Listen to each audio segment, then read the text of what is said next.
안녕하세요. 저는 경기도의 한 호텔 제과점에서 근무하고 있는 29살 여성입니다.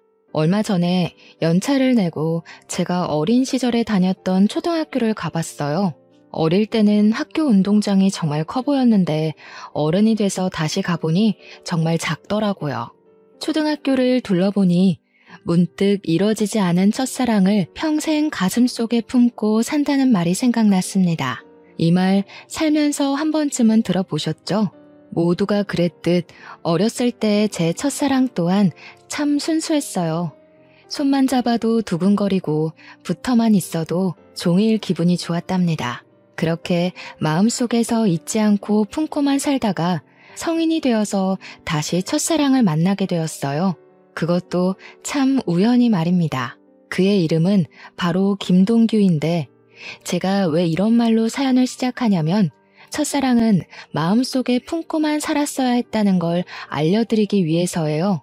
저는 아쉽게도 20년 전 첫사랑이 준 달콤한 추억거리 때문에 어른이 되어서도 첫사랑한테 많이 휘둘리고 말았거든요.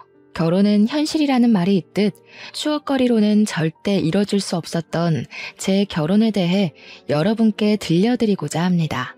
동규와 저는 초등학교 때 서울의 같은 동네에서 살면서 가족처럼 지냈던 사이였습니다.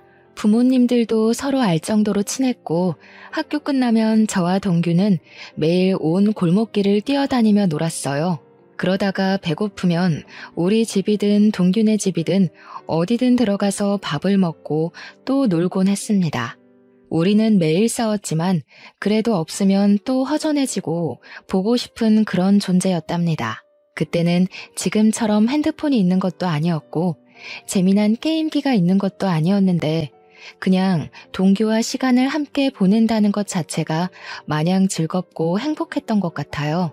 우리는 정식으로 사귀는 사이는 아니었지만 친구들은 모두 우리가 사귄다고 생각했고 우리 또한 그것을 딱히 부정하지 않았어요. 그냥 자연스럽게 서로 좋아하는 사이가 되었고 학교가 마치고 저녁 시간 전까지 매일매일을 함께 보냈답니다. 그렇게 매일 놀다가 제가 경기도로 이사를 했어요. 그때는 핸드폰이 없어서 메신저로 한 번씩 연락하고 방학이 되면 제가 서울로 놀러 가기도 하고 동규가 경기도로 놀러 오기도 하면서 만남을 이어갔습니다. 그러다 고등학생이 되면서 자연스레 연락이 끊겨버렸어요. 제가 고등학교 2학년 때였습니다. 처음에 경기도로 이사 왔을 때는 집이 30평대 아파트였는데 이사하더니 20평으로 또 이사하더니 10평대의 빌라에서 살게 되었습니다. 알고 보니 아버지가 사업한다고 경기도까지 왔는데 사업이 잘 풀리지 않아 경제적으로 몹시 어려운 상태가 되었어요. 가정 형편이 점점 어려워지더니 언제부턴가 아버지는 매일 집에서 술만 드셨고 하나뿐인 딸인 저에게는 아무 관심이 없었습니다. 부모님은 하루가 멀다고 돈 때문에 매일 싸우시더니 결국 이혼을 하시게 되었고 저는 엄마와 함께 살게 되었답니다. 엄마와 저 둘이 살면서 경제적으로 정말 많이 힘들어지게 되었습니다. 엄마는 저한테 집안 걱정하지 말고 공부 열심히 해서 대학 가라고 하시며 본인은 식당에서 밤 늦게까지 일하셨어요. 다행히 식당 사장님이 너무 좋으신 분이라 엄마에게 이것저것 정말 많이 챙겨주셨습니다. 명절 때 되면 두둑한 보너스에 딸과 먹으라고 한우까지 다른 직원들 몰래 준비해 주셨어요. 저는 그런 사장님과 엄마의 든든한 지원으로 열심히 공부해서 고등학교 때 성적이 항상 전교 10등 안에 들 정도로 우수했습니다. 성적으로만 본다면 수도권의 대학교 원하는 과에 충분히 갈 수 있었죠. 그런데 대학교가 공부만 잘한다고 갈 수 있는 곳이 아니더라고요. 입학금에 등록금까지 금액이 엄청났고 게다가 학교 다니며 사용할 제 생활비도 있어야 하잖아요. 학비에 생활비까지 도무지 그 금액을 감당할 수가 없을 것 같아 어쩔 수 없이 대학교를 포기했습니다. 지금 대출을 받아가며 대학교에 다니는 것보다 당장 돈을 벌 수 있는 자격증을 따는 게 더 현실적으로 맞는 것 같았거든요. 사실 저는 어릴 때부터 빵을 좋아했고 중학교 때부터는 간단한 빵을 직접 만들 수 있었기에 이런 저의 특기를 살려 제과제빵 자격증을 땄습니다. 그리고 바로 집 앞에 개인 베이커리점으로 취업을 하게 되었어요. 개인 베이커리점이기는 하지만 동네에서는 꽤 크고 유명한 곳이었고 베이커리점 사장님은 호텔 제과점에서 근무하시던 분이라 그곳에서 빵 만드는 기술을 많이 배울 수 있었습니다. 꽃같은 나이인 20대지만 친구들과 만나지도 않고 연애 같은 거는 꿈도 꾸지 못했으며 하루에 3시간에서 4시간만 자고 일에만 빠져서 살았어요. 이런 저의 모습을 좋게 보신 사장님은 호텔 제과점에 계시는 지인분께 저를 추천해 주셔서 27살의 나이에 호텔 제과점에 입사하게 되었고 지금까지 열심히 일하고 있네요. 지금은 이렇게 제과점에서 일하고 있지만 나중에는 제 이름을 건 빵집을 차리는 것이 제 소원입니다. 그래서 그날을 위해 열심히 배우고 일하고 있답니다. 제가 호텔 제과점에 입사해서 일하는 동안 엄마도 열심히 식당에서 일하시며 돈을 차곡차곡 모으시고 식당 사장님의 도움을 받아 엄마가 직접 음식점을 차리셨어요. 처음에는 아주 힘들었지만 그래도 엄마가 오랜 시간 식당에서 일해온 경력도 있으시고 손맛도 좋으셔서 그런지 동네에 점점 입소문이 나서 지금은 대기업 간부들 월급 정도는 순수익으로 나오는 상황이랍니다. 갈수록 엄마의 식당도 잘 되고 저 역시 호텔 제과점에서 일함으로써 이전과는 다르게 조금은 여유 있는 생활을 하고 있습니다. 그러던 어느 날이었어요. 언제나 그랬듯이 저는 호텔 제과점으로 출근해서 일하고 있었습니다. 한창 정신없이 일하고 있는데 어디선가 많이 본 남자가 들어오더라고요. 자세히 보니까 어릴 때 서울에서 같이 놀던 김동규였습니다. 10대 때 헤어진 우리가 20대가 되어 생각지도 못한 장소에서 만나서 신기하기도 하고 너무 반가웠어요. 동규에게 아직도 예전에 그곳에서 사느냐고 물었더니 20살 때 어릴 적 같이 살던 서울에서 경기도로 이사를 했대요. 동규는 어릴 때는 그저 개구장이에 공부도 못했는데 고등학교 때 정신 차리고 공부를 열심히 해서 교대에 입학했다고 합니다. 별 문제 없이 무사히 졸업하고 지금은 제가 일하는 제과점 근처에 초등학교 교사가 되었대요. 그러면서 어머니 생신이라서 케이크를 사러 왔다고 하며 오늘은 생신 파티로 바로 가봐야 하니 내일 다시 보자고 했어요.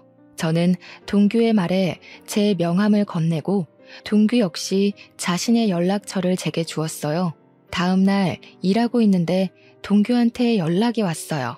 어제 만나서 반가웠고 케이크를 직접 만든 거냐고 너무 맛있었다고 하면서 맛있는 케이크 만들어 주었으니 오늘 저녁밥을 사겠다고 했습니다. 저녁에 저도 별일 없었기에 우리는 퇴근 후 만나기로 했어요. 평소에는 잘만 흘러가던 시간이 그날은 느리게 흘러갔습니다. 1년 같은 하루가 지나 퇴근하고 만나기로 한 식당으로 향했어요. 동규는 학교에서 바로 와서 정장을 입고 있었습니다.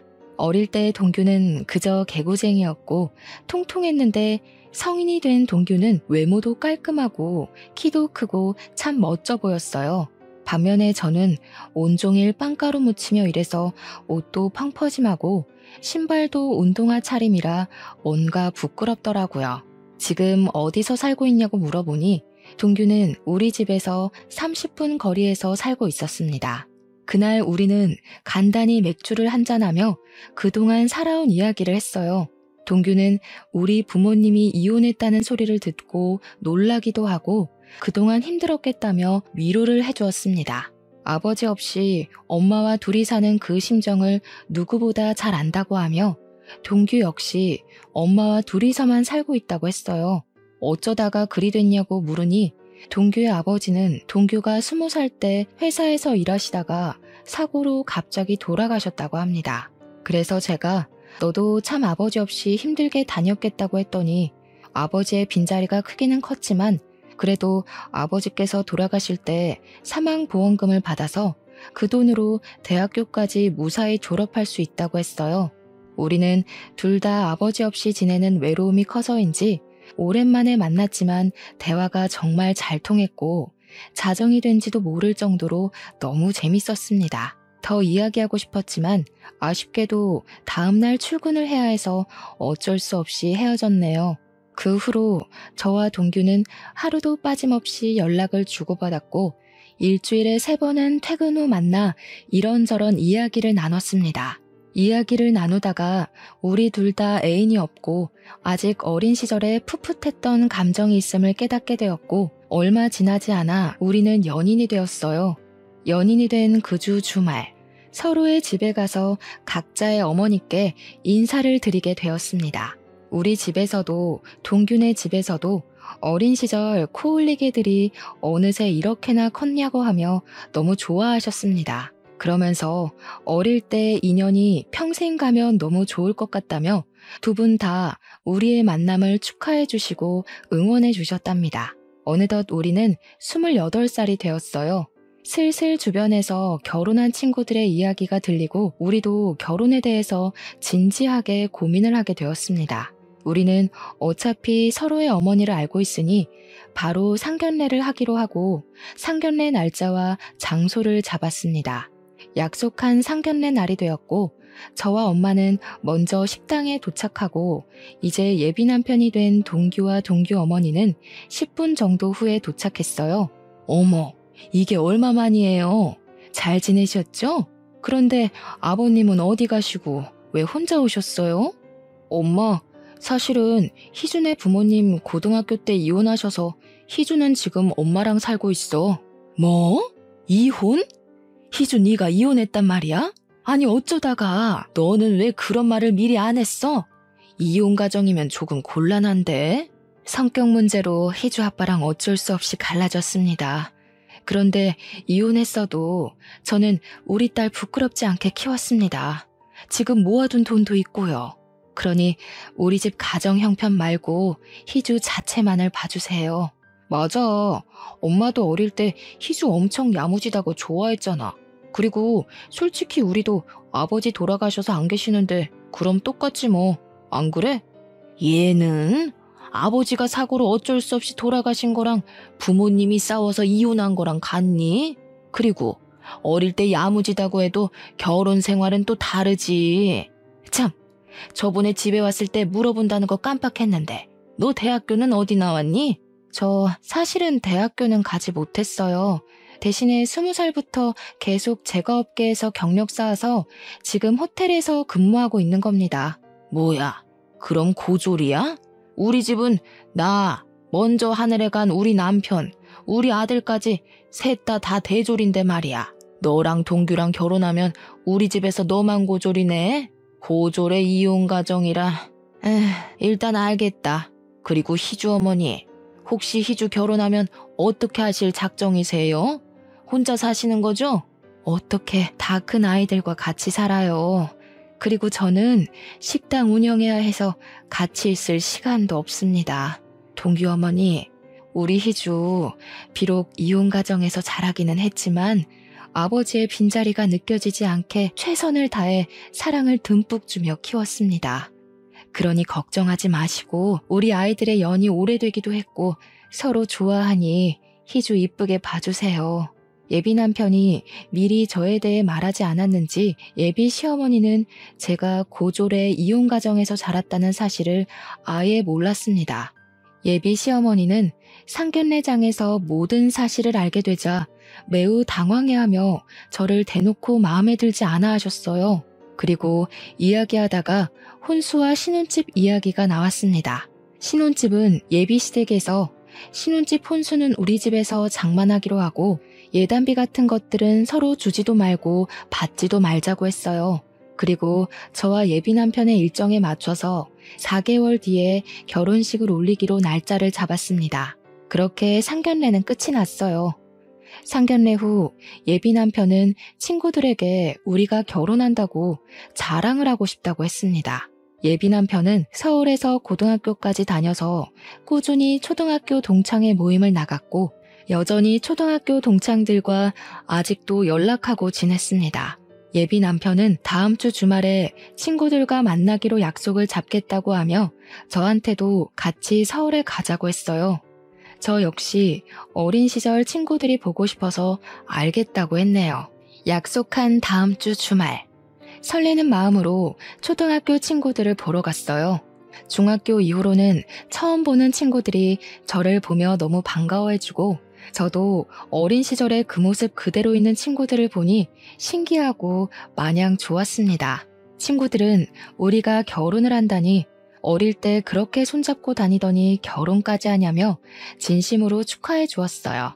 친구들은 결혼식에 꼭 갈 테니 청첩장 나오는 대로 연락 달라고 하고 신혼집 정리되면 집들이 하라고 상화였습니다. 우리는 너무 반가워하며 밤늦게까지 신나게 놀다가 지하철 막차를 타고 겨우 집으로 들어갔어요.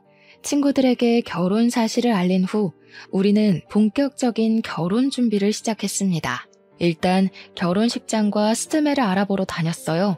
남들은 결혼식장 고르고 스드메 준비할 때 많이 싸운다던데 우리 둘은 취향이 비슷해서인지 큰 다툼 한 번 없이 바로바로 결정되었습니다. 그리고 신혼집을 알아봤어요.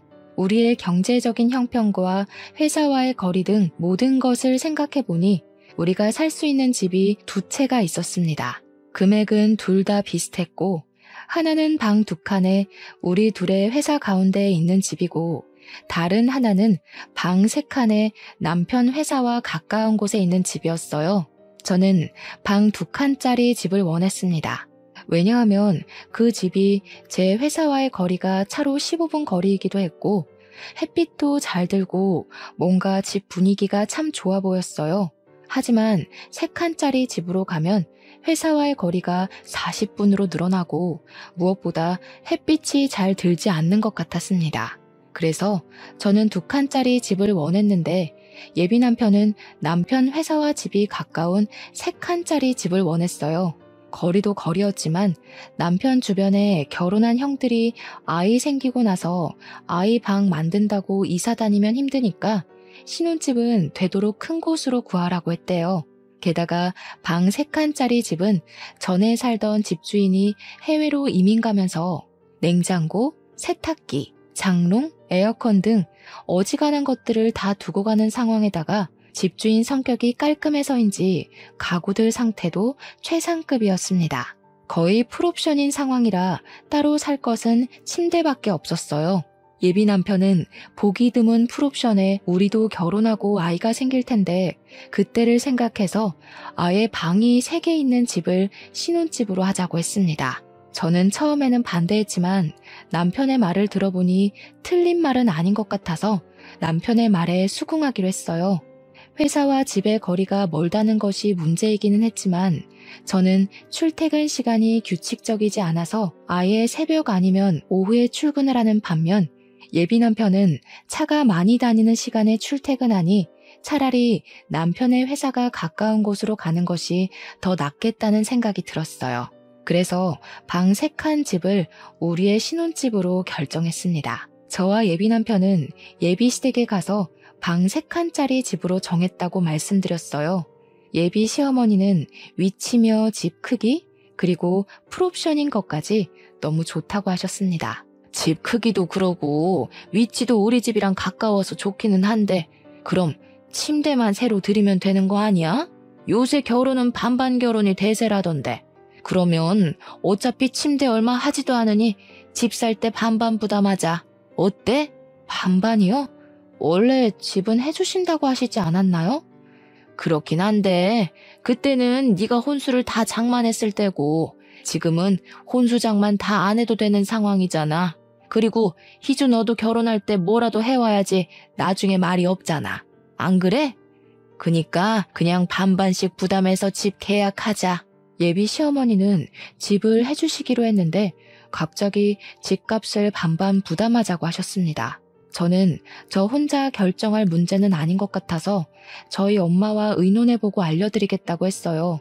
그날 집에 와서 엄마에게 이런 상황을 말씀드리니 엄마 역시 예비 시어머니와 같은 생각이라며 너무 아무것도 안 해가면 나중에 말이 나온다고 하셨습니다. 어차피 지금 상황이 혼수는 거의 할 것 없고 침대 솔직히 그다지 비싸지도 않으며 게다가 엄마와 제가 꾸준히 일하고 있으니 경제적으로도 어렵지 않다며 반반으로 하자고 하셨어요.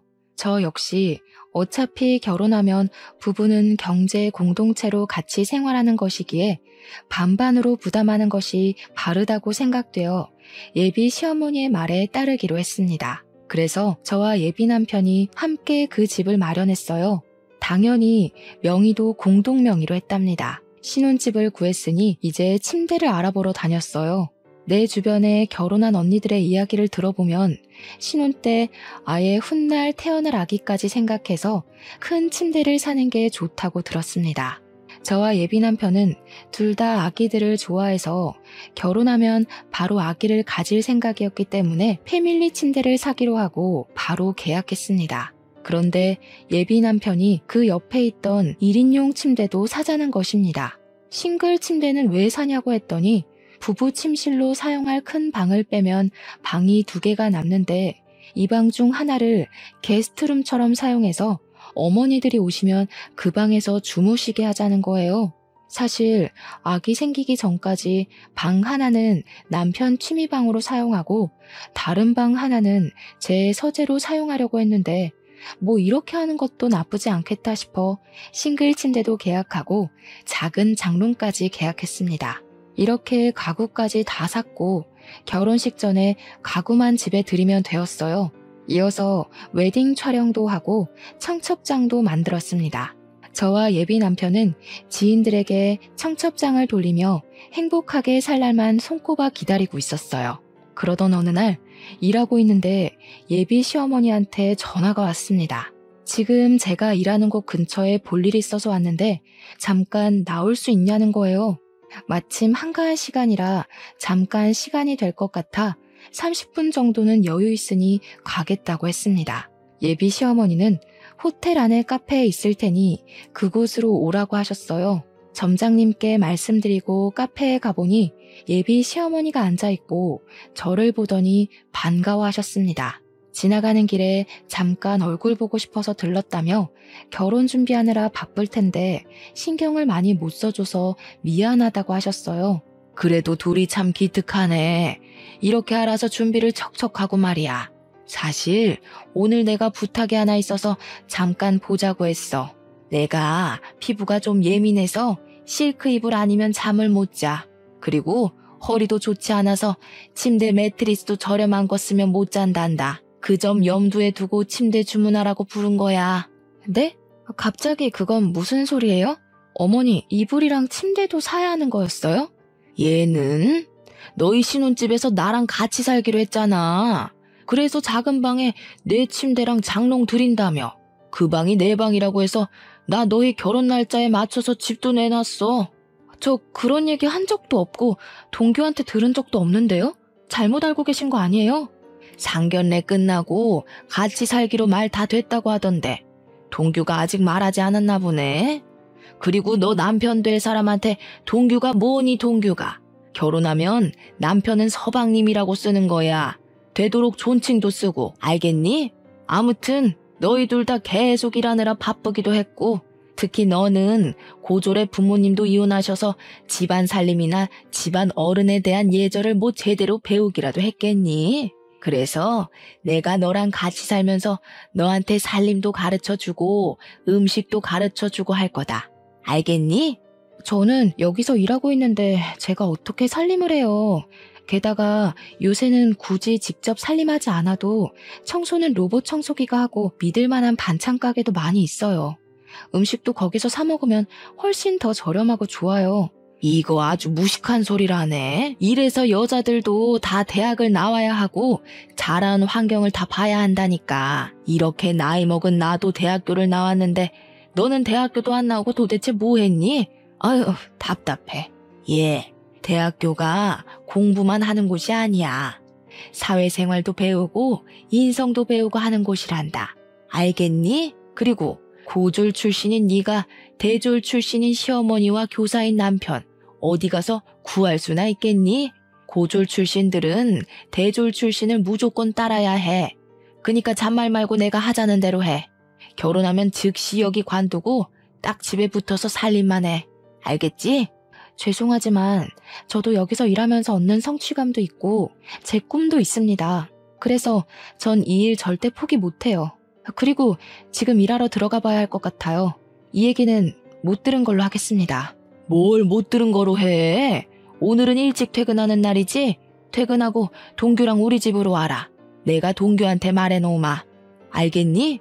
저는 더 이야기하고 아닌 건 아닌 거라고 말하고 싶었지만 점장님이 빨리 들어오라고 전화가 와서 바로 들어가 봐야만 했습니다. 시어머니와 이야기하니 싱숭생숭했어요. 저는 예비 남편과 저 단둘이서만 살기를 바랐습니다. 솔직히 결혼하는 모든 신혼부부가 다들 그러지 않겠어요? 물론 저는 예비 시어머니와 아주 친했던 사이긴 했지만 아무리 그래도 어떻게 결혼하자마자 시어머니를 모시고 삽니까? 게다가 제가 집에만 있는 사람도 아니고 저는 일을 하고 이 일로 반드시 이루고 싶은 꿈도 있는데 그 모든 것을 다 포기하고 집에만 있으라니 말이 되지 않았습니다. 저는 일단 이따가 퇴근하고 예비 남편을 만나 이게 어찌된 상황인지 물어보기로 했어요. 터벅터벅 다시 저의 일터로 가려는데 호텔 카페 사장님이 저를 부르셨습니다. 카페 사장님은 호텔에서 오며 가며 친해진 사이예요. 사장님은 저만 보면 꼭 딸 같다며 저에게 커피 한 잔씩 꼭 타주시고는 하셨습니다. 사장님은 예비 시어머니를 가리키시면서 누구냐고 물으셨어요. 저는 저의 예비 시어머니라고 했더니 사장님은 혹시 이순자 씨 아니냐는 거예요. 저희 예비 시어머니 성함이 맞아서 어떻게 아시느냐고 물었습니다. 알고 보니 카페 사장님과 예비 시어머니는 초등학교, 중학교, 고등학교 동창이었더라고요.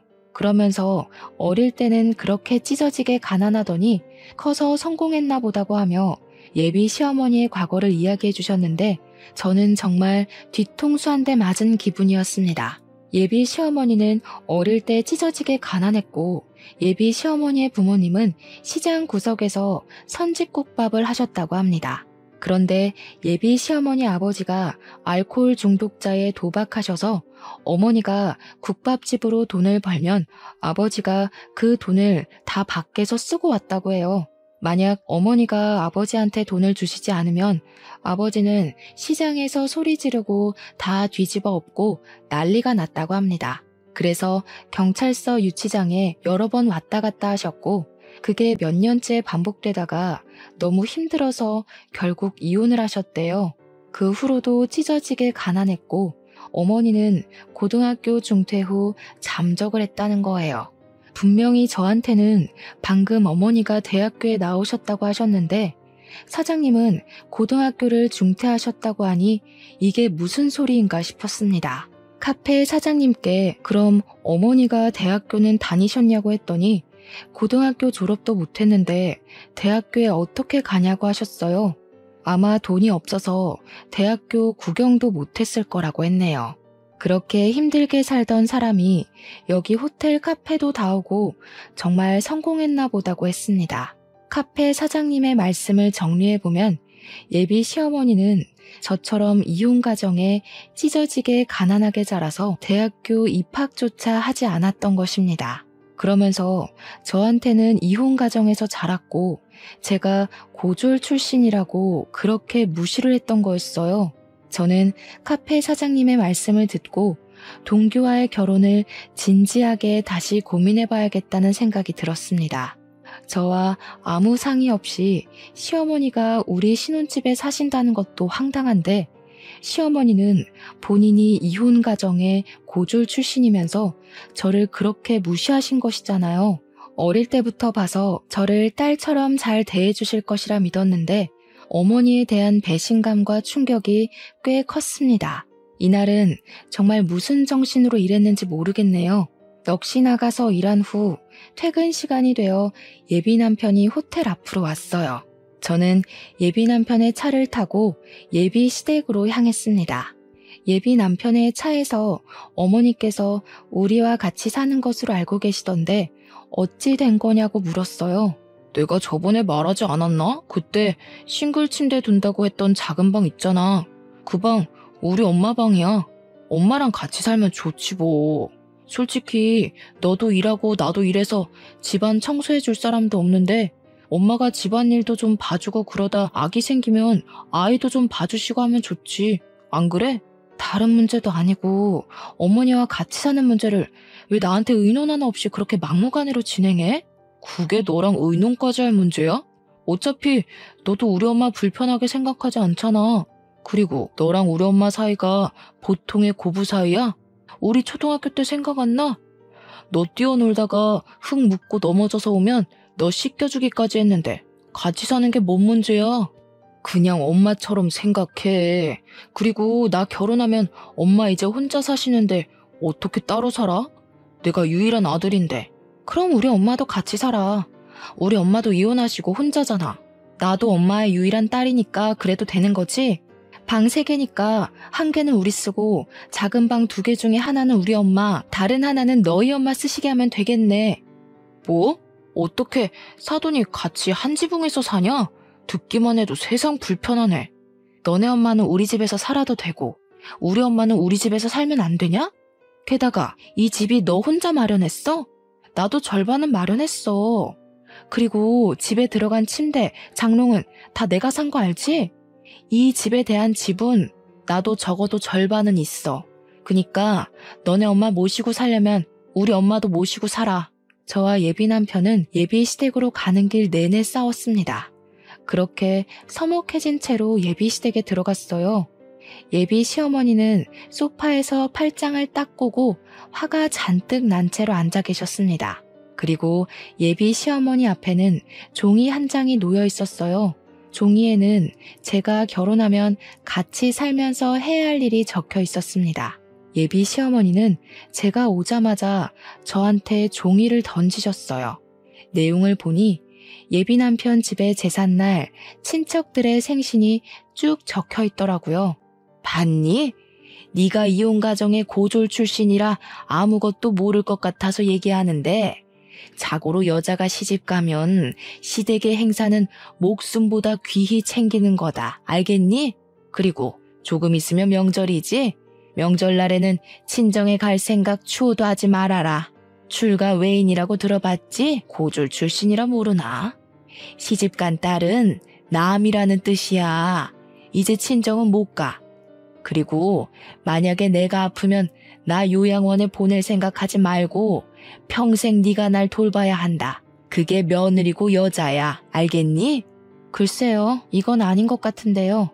옛날에야 남자가 집도 해주고 경제적으로 도움을 주니까 그렇게 살아왔지만 이제 시대가 변했어요. 여자도 같이 일하고 집도 같이 준비해오는 마당에 왜 여자라는 이유로 이렇게까지 해야 하죠? 저는 그렇게 못 삽니다. 뭐? 그게 지금 말이라고 하는 거니? 어릴 때는 야무지고 똑똑했던 애가 이혼 가정에서 자라서 멍청해졌네. 그래, 너도 맞벌이하고 집도 반반으로 준비해왔어. 그래도 넌 고졸 출신이야. 태생이 고졸이라고. 지금 조건을 비교해봐라. 네가 우리 동규처럼 좋은 대학을 나왔니? 아니면 집안이 좋기를 하니? 고졸 출신의 이혼 가정에서 자란 너 따위가 대졸 출신인 시어머니와 교사인 우리 동규 같은 좋은 신랑감 어디 구할 수 있을 것 같아? 그니까 잔말 말고 고졸 출신인 너는 대졸 출신인 내 말을 무조건 따라야 해. 결혼하면 같이 살고 너는 회사 관두고 집에서 나한테 집안일 배워라. 알겠니? 자꾸 저한테 저는 고졸 출신이고 어머니는 대졸 출신이시니 어머니의 말씀을 따르라고 하시는데 어머니, 대학교 졸업장 한번 보여주실 수 있으세요? 저 어머니 대학교 나왔다고 말만 들었지 증거는 하나도 못 봐서요. 졸업장이 없다면 졸업 사진이라든가 아무튼 뭐든 좋으니 대학교 나오신 증거물 하나만 보여주세요. 뭐라고? 내가 방금 막 대학을 졸업한 것도 아니고 몇십 년 전인데 그런 증거물이 어디 있겠니? 그냥 어른이 나왔다고 하면 그런가 보다 하면 되지. 무슨 증거를 찾고 난리야? 어머니, 요새는 폐교한 대학교 졸업 증명서도 다 뽑을 수 있어요. 맘만 먹으면 동사무소에 가서라도 아니면 인터넷으로도 졸업 증명서 발급받을 수도 있는데 한번 해볼까요? 어머니 대학교 어디 나오셨어요? 얘가? 내가 설마 대학교 나온 거를 거짓말할 사람으로 보이니? 이게 진짜 정신 나갔나? 지금 시모한테 대들어? 어머니, 사실 아까 어머니와 제가 있던 그 카페 사장님이 어머니의 초등학교, 중학교, 고등학교 동창이시더라고요. 어머니 성함도 잘 알고 계시던데요. 저 그분한테 어머니의 학창시절 다 듣고 왔습니다. 어릴 때 어머니 집안이 시장에서 선지국밥집을 하셨고 어머니 역시 저와 똑같은 이혼가정이시더라고요. 게다가 대졸은 무슨 고등학교도 졸업을 못 하셨던데 만약에 제가 알고 있는 이 사실이 아니라면 대학교 다니셨던 증거 내일까지 보여주세요. 동사무소 가셔서 신분증 보여주시면 아마 뽑아줄 겁니다. 이게 다 무슨 소리야? 엄마 동네에서 공부 제일 잘해서 동네에서 유일한 대졸자 아니었어? 할아버지가 일찍 돌아가셔서 힘들었지만 공부는 제일 잘해서 장학금 받고 대학교도 졸업했다면서. 장학금은 무슨? 할아버지는 알코올 중독에 도박으로 할머니와 이혼하시고 고등학교도 중퇴하셨대. 동창이었던 카페 사장님 말씀으로는 돈이 없어서 대학교 구경도 못 해보셨을 거라던데. 그래, 나 고등학교 중퇴했고 우리 부모님은 이혼했다. 그게 뭐? 이 나이에 그게 무슨 상관인데? 맞아요. 어머니가 어떤 환경에서 자랐고 학벌이 좋든 말든 상관없죠. 저도 어머니가 대졸이든 중졸이든 초졸이든 아무 상관없고 어머니가 이혼 가정에서 자라시든 말든 상관없어요. 그렇지만 적어도 거짓말은 하지 마셨어야죠. 그리고 어머님 본인처럼 이혼 가정에서 자란 예비 며느리를 그렇게 무시하고 싶으셨어요? 한 가지 더. 아까도 말했듯이 신혼집 장만할 때 저도 반 보탰습니다. 게다가 혼수도 제가 다 장만했는데 제가 왜 어머니를 모시고 살아야 해요? 저는 그리 못 삽니다. 야, 그냥 같이 살면 되지. 그게 그렇게 어려운 일이야? 그럼 네가 모시고 살아. 너는 너네 엄마 모시고 살고 나는 우리 엄마 모시고 살면 되겠네. 그냥 그렇게 하자. 우리 결혼이고 뭐고 다 취소하고 그냥 따로 모시고 살자. 이미 친구들이며 직장 동료들한테 청첩장 다 뿌렸는데 인제 와서 이럴 거야? 어떻게 결혼을 취소해? 너는 결혼 앞두고 파혼했다 하면 안 부끄럽겠니? 그래도 이혼보다는 파혼이 100배는 낫지. 나는 너네 엄마의 허언증이랑 이 상황이 뭐가 문제인지도 모르는 너와 함께 못하겠다. 우리 그냥 이쯤에서 끝내자. 그 길로 저는 예비시댁에서 나왔습니다. 그리고 집에 가서 엄마한테 예비 시어머니의 실체에 관해서 이야기하고 이래서 파혼할 것이라고 말씀드렸어요. 엄마는 그런 일이 있었느냐고 하며 내가 돈이 없어서 공부를 못 시킨 게 후회된다고 하며 마음 아파하셨습니다. 그런 엄마를 보는데 제 마음도 너무 속상했어요. 엄마는 더 좋은 인연이 있을 테니 지금은 마음 정리 잘하라고 하셨습니다. 다음 날, 그날은 제가 쉬는 날이라 엄마 가게에서 엄마를 도와주고 있었어요. 같이 채소를 다듬고 있는데 예비 시어머니와 예비 남편이 들어왔습니다. 야, 너는 어제 그렇게 말하고 그냥 가버리면 다야? 그래, 나 중졸에 찢어지게 가난한 이혼 가정이다. 어쩔래? 이런 시모라서 지금 무시하는 거야? 그래서 파혼하겠다는 거냐고? 저는 어제도 말씀드렸듯이 어머니의 학력이 어떻든 어린 시절 어떻게 사셨든 상관없어요. 그런데 자꾸 저한테 거짓말하시고 저한테 어머니를 모시고 살라고 하시며 부당한 것들을 요구하시는데 말이 되나요? 그게 왜 말이 안 돼? 우리 엄마 너 진짜 딸처럼 생각했어. 그래서 딸처럼 곁에 두고 잘 챙겨주겠다는데 그게 뭐? 딸처럼 생각한다는 분이 잘 다니는 회사 관두고 집에 와서 집안 살림하라고 하냐? 그리고 제사에 생일까지 다 챙기고 벌써 출가회인 타령하시는 게 정상이야? 게다가 어머니 아프시면 요양원 보내지 말고 무조건 모시라고? 명절 때는 친정에 갈 생각도 말고? 그게 말이 돼? 세상 천지에 자기 딸한테 결혼했다고 잘 다니던 회사 관두고 집에 들어와서 살림하라는 엄마가 어딨니? 명절날에는 출가 외인이니 친정에 오지도 말라는 엄마가 어딨어? 이게 배우지 못한 티를 내나 여자는 당연히 그래야 하는 거 아니야? 그러는 그쪽은 뭐 그러셨나요? 개구리가 올챙이적 기억 못한다더니 딱 그 꼴이네요. 우리 애들 초등학교 시절 때 그쪽 시어머니 치매 오셨죠? 그때 그쪽 남편은 집에서 모시자고 그러고 그쪽은 요양원에 보내자고 하면서 매일 싸우셨잖아요. 본인은 그래놓고 우리 딸한테는 그쪽 치매 걸리면 그쪽에 똥오줌 다 치우라는 겁니까? 명절 때는 또 어땠고요? 명절 아침에 해 뜨자마자 시댁에서 탈출했다고 좋아하던 사람이 누군데 우리 애한테는 친정에는 가지도 말라고 해요? 그쪽이나 제대로 하고 이런 요구하세요. 아시겠어요? 당장 나가요. 영업방해죄로 신고할 테니까. 엄마가 예비 시어머니의 과거 행적들을 하나하나 말하자 예비 시어머니는 아무 말도 못하고 그저 소리 지르고 화만 냈습니다. 끝까지 나가라고 했지만 끝까지 두모자가 나가지 않고 행패 부리길래 결국 경찰을 불러서 그들을 쫓아냈어요.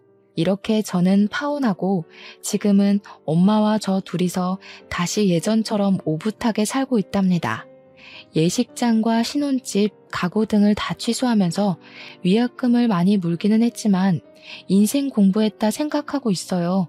그 뒤로 동창들을 통해 우연히 예비 남편이었던 동규의 소식을 듣게 되었는데 동규는 저와 파혼한 후 매일 술만 먹었고 음주운전을 하다 적발돼서 벌금형을 받고 학교도 잘렸다고 합니다. 예비 시어머니는 그동안 남편의 사망보험금으로 먹고 살았는데 갑자기 아들은 벌금형 받고 잘 다니던 학교도 잘려서 지금은 그 돈을 다 탕진하고 원룸으로 이사해서 둘이서 아웅다웅 살고 있다고 들었어요. 여기까지가 제 첫사랑이었던 동규와 저의 이야기입니다. 이제 저는 동규를 다시는 만나지 않을 것이고 혹시라도 만난다고 해도 더는 이전처럼 서로에게 따뜻한 호감을 느낄 수는 없을 거예요. 이래서 첫사랑은 마음에만 두고 추억에서만 그리워하며 살아야 하는 건가 봅니다. 순수한 마음으로 만났지만 끝내는 이루지 못했던 첫사랑.